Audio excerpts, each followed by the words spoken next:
In today's video, sponsored by the makers of Rise of Kingdoms, I'm bringing you more Scipio Aemilianus testing, because after yesterday's live stream, people had a lot of questions. Chisgule, what about Scipio with Liu Che? Chisgule, what about Scipio with Harold? Chisgule, what about Scipio with Tariq ibn Ziyad? And courtesy of Chisgule and a whole bunch of folks from 2293, they organized yet another practice match late last night, and we went and did a bunch of extra testing. And in case you're new to this style of testing on my channel, here's how this works. In these rounds of testing, we actually used full equipment, full armaments, and this is like the whole 9 yards, city theme, like the best you've got. And there's some pros and cons to that. The pro is, hey, this reflects the closest to what reality might look like. The con is, well, also, there may be some disparities in the equipment or the choices that players have made in their investments that influences the outcome a little bit. So maybe somebody's got stronger armaments, or maybe somebody's got better equipment. So I'll take a moment now and put up onto the screen, first of all, my equipment and my armaments. Then we'll go in and we'll put up on screen very briefly Peace's equipment and her armaments. And then also I want to put up on the screen Maury's equipment and his armaments. So I think the closest comparison of a sort of apples to apples-ish set is what Peace has and what I have, which is what this round of testing was all about. I'll also give you a summary of the testing we did in the live stream, because I think a bunch of folks will be interested in that. And I do think, as a side note, that Maury's set with the infantry crit leadership gear and also, obviously, the crit T5 Vengeance is just insane anti-swarm for a mixed garrison with an infantry focus like a Gorgo Hera. And it's like, yeah, no, if we're running that garrison, like, he should be the captain, not me. So let's go now and take a look at these test results, starting from the first test we ran. So the first thing we wanted to get a look at is, how is Scipio SA, I think is what we're just going to call him moving forward, how is SA with Tariq ibn Ziyad? And is it going to conquer this garrison? And surprisingly, the garrison with the Gorgo Hera held 167,000 Sev wounds to 190 Sev wounds. Now, this is still pretty close, but one run of anything is not really enough. So we'll run this a couple more times throughout the evening here, and we'll jump between combos, I think, but we ran it again, and we got 173 to 184. So this is a little bit closer. Maybe randomness is influencing the outcome, and there are things that influence the course of this fight. For example, when Gorgo gets below 50%, she starts reducing the attack of the enemy. Commanders have these things that definitely influences their outcome, and it's not really reflected in a test here. Now, don't worry, we've got a pass opening coming soon, so you'll get to see all this stuff in action. The next thing we tried out is a Pakal. Chisgule said, hey, I really just want to see how a Pakal does here. So 154,000 for us, 220,000 for them. It didn't look that bad as we were watching it happen, but I sort of feel like this result is actually not amazing. We're looking at, I don't know, something like 65,000 Sev wound diff here, which is not great, but also if you were multi-rallying and you like urgently needed anti-swarm, maybe you would do it. Maybe. Especially if you could swarm with the rally or swarm with a multi-rally, right? And then the experiment, the Harold Sigurdsson. Now look, he does 1,200 damage factor, so the fact that we're still talking about him is pretty wild, but SA does a defense debuff removal and also a immunity effect for a period of time. So the synergy potential is certainly real, but I think the reality here is not amazing. Although the Sev wound differential is honestly not that far off from the Pakal situation, just weird enough. But I don't think this is a great anti-swarm rally. I don't think this is a great rally. I won't be running this rally, just for perspective here, okay? From there, we ran the SA with Liu Che, and this was also a very close result, 184.5 to 213 just about. So a reasonable trade with the Liu Che secondary, and honestly kind of remarkable that, yeah, like maybe you have Tariq ibn Ziyad or maybe you have Liu Che, and you get probably a close-ish result, but you do need to keep in mind the scale of this operation. If you add a couple zeros to the result, like, yes, the result is more pronounced between these two, even though at this scale, it doesn't seem quite that big of a difference. Then from here, just for completeness sake, Sargon the Great is the secondary. 116,000 to 162,000, almost actually 163,000. I don't think this is a great outcome. It was not really close when we were watching it happen. So we didn't think Sargon would be good, especially because we tested this in 1v1 testing. I'll have a card in the end screen for that later. But my hunch was that it would be bad, and I don't think it was good. All right. From here, we brought back the Tariq ibn Ziyad. Hey, run it back. We just want to see that again. 164,000 to 189,000. So this is pretty consistent, and I am pretty consistently winning. Now, it could be that my armaments are just, and my equipment is just enough better that it is generating this difference in the results. And it would be more even if you had slightly better equipment on piece, because if I'm remembering correctly, like, she's got really good stuff, but it is not the KVK stuff, I think. All right, and then we move on here, and we get a look at this report, another Harold Sigurdsson, just to see, because it's like intriguing. It's obviously intriguing, but 66,000 Sev wound diff here. By percentage, this is actually a huge difference. I mean, it's like 50% more Sev wounds for the attacking force here. That's not where you want to be. All right, so not looking good for Harold Sigurdsson. And then another Liu Cha, 170,000 to 248,000. This is way worse, and I don't know why this went so sideways. Maybe I got some procs at the start. We'd have to get like a closer look at this. But when it does look like we had to maybe cancel, no, we didn't have to cancel. They got defeated. Weird. Yeah, I don't know what happened here. So there is one more combo I would love to have tested, which would be to use pieces, equipment, and armaments and have a Wallace. And she would have maxed it, except the practice match had already started.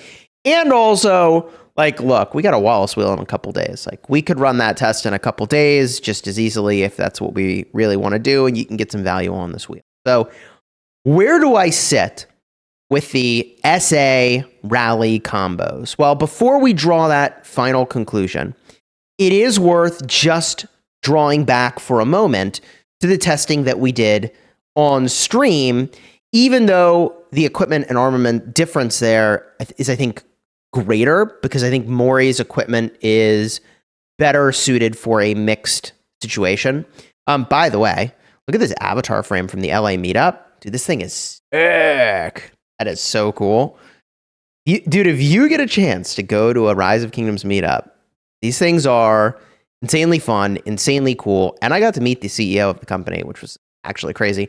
I'll have a card in the end screen. You can see literally the thumbnail is a picture of me with the CEO. Shout out to all the cool people I met at the meetup. Getting back on target though.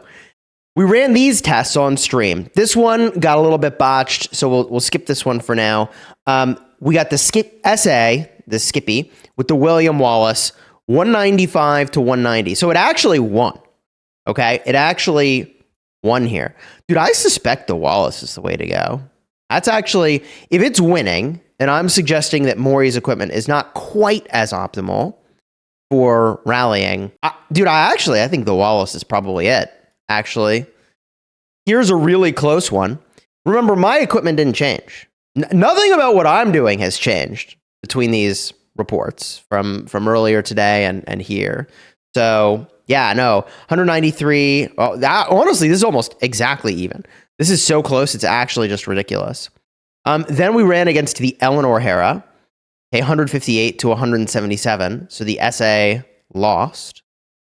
Here we ran, and by the way, against the cavalry, this is where I think bringing in Tariq ibn Ziyad could make a lot of sense because you get the 10% all damage. But it's very easy to forget that William Wallace has just insane synergy because of the smite damage synergy. And even if Wallace doesn't have all skills relevant to hitting a garrison, when you take into account the fact that every bit of normal attack is elevating William Wallace and his skill damage, because it's all smite, right? So all of the things, using Arch and having all these plus normal attack stuff, elevating the smite damage on walls, this just really adds up in a way that's surprising. But whatever. 161 to 174 there, really close. This is from yesterday's live stream.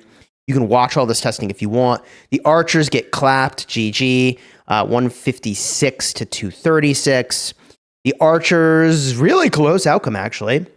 Daido Zhuge Liang, for a pass, like this is like a thing that can work, 171.5 to 178. Then over here, Jan Zizka with Hera against the S.A. Wallace, and this just gets wrecked, 179 to 135. The S.A. Wallace taking a W here. And then S.A. Wallace, yet again, taking the W against Jan Zizka and Eleanor. And I don't have all the equipment of all of these garrisons handy, but like Fluffy's stuff is insane generally. So I suspect his gear is very, very good, like very good. For those that don't know, Fluffy Pony like was, I don't know, 750 million power. Now he's like 450 million power. It's just, you know, you basically get close to zeroing yourself KVK after KVK, or at least drop to one, or I think I don't know what he dropped down to, 100 million, 200 million every KVK. It's just crazy. You drop a lot of power. Anyways, next report, Xeno Hera. So we just wanted to see, because Xeno's got all this anti-normal attack stuff, if that would work against these smite bros, and it did not. 225, almost 226 to 120 as a fat GG in favor of the S.A. William Wallace. So although there's more stuff we would need to do to give a truly conclusive result, my suspicion is that the S.A. with Wallace is very, very good. You'll also get an all right result with the Liu chat, and I think in certain situations, Tariq ibn Ziyad could be better. And to show you why it is that I think that's the case, right? If we go back to Tariq ibn Ziyad's skills, and there's so many commanders, it's actually hard to find anyone these days without a filter. We drop the filter on, here it is. So he's got a skill, where is it? Right here. Infantry damage bonus versus cavalry 10%. That's kind of a big deal, right? So I suspect against a cav garrison, you probably can elevate your result by bringing in Tariq ibn Ziyad. He does have all skills relevant to hitting a garrison, even though he's doing a lot of skill damage, which you are not going to be elevating with SA. He does elevate his partner here because he has 15% more damage over here. So the two skills against a cav garrison combined, you're looking at 25% more all damage, which like adds up. And the other thing that's really cool secret tech here is that whenever their troop launches a basic attack, it has a 30% chance to reduce the target's normal damage dealt by 30%. This is a huge anti-smite situation, and it could make him, I think, quite viable against the Gorgo as well, right? Because that's your smite damage dealer there, your normal attacker. But otherwise, there's not like that huge synergy. But the kit just in general on Tariq ibn Ziyad, actually very compelling. It's surprising to me when I was reviewing it. I was like, oh, yeah, that's pretty good. And you do need to use SA as the primary. The reason is that the fourth skill over here is going to offer a silence. And like, what are we even talking about? Silences are disgusting. I mean, it is possible. It's better not as the primary. And if you had way better armaments, I suppose, for skill damage, could run it the other way around with Tariq ibn Ziyad as the primary. But I generally would say that infantry is moving very squarely in the direction of being smite focused. Unfortunately, I don't know. I'm kind of torn. I think the developers have opened the door for seeing smite in other troop types. It's a talent tree, right? They've opened the door for that. But at the same time, I don't know that we ever will. And here's why. If we get a look at all the mobility commanders in the game, right? Aren't they all cavalry? Like, cavalry has a thing. That thing is mobility. And it's not on that many commanders, but it's kind of like their unique thing that we don't see on other commanders. So there's cavalry and its mobility. We keep going through the list here. And I know this is like kind of painstaking, but we're going to do it for completeness. But like, I think infantry's thing is going to be smite. Cavalry's thing, they kind of already have mobility, which like would kind of suck from a rally garrison standpoint, because it's like, here it is again, cav mobility, right? And then the reason I'm doing this in part is to say, well, what is the archer thing? Do they have a thing? I don't know that they do yet, which means they maybe are more likely to get something, although skill tree is really good for them. We just keep going through these here, right? Where's that mobility commander? I've said for a while, I felt like it would be really cool if other, troop types got mobility, like infantry mobility. I used to speculate that that would be like a thing that could happen, and it just never did. Right? Literally never. Did I skip a mobility? I feel like I've clicked through so many here. There's another cav mobility, right? Here's another cav mobility. So cavalry kind of have their thing already. No cavalry player wants to hear this, by the way. They want to hear, here's cav mobility. They want to hear that they're going to get like a cool thing. And maybe they will. Like maybe they'll get mobility end, right? Or another talent tree dedicated just to cavalry. But, my suspicion would be that the developers focus on evening things out. And if you wanted to even things out, predictions for the future here, right? I would say, here's cav mobility again. The thing you would try to do is maybe drop a special talent tree for archers. Here's cav mobility again, right? And so at this point, we've almost looked through every single commander to try to find, here's your smite, right? Like, is there mobility on literally anything other than cavalry? There's smite again for infantry, right? And so there is not mobility on anything but cavalry. So cav have mobility, infantry have smite, and archers have ... I would bet TBD coming soon. What could that be? I mean, if I had to guess, right, I would say archers are generally focused on area of effect damage. And there are exceptions. The exception, Boudica Prime, Ramses.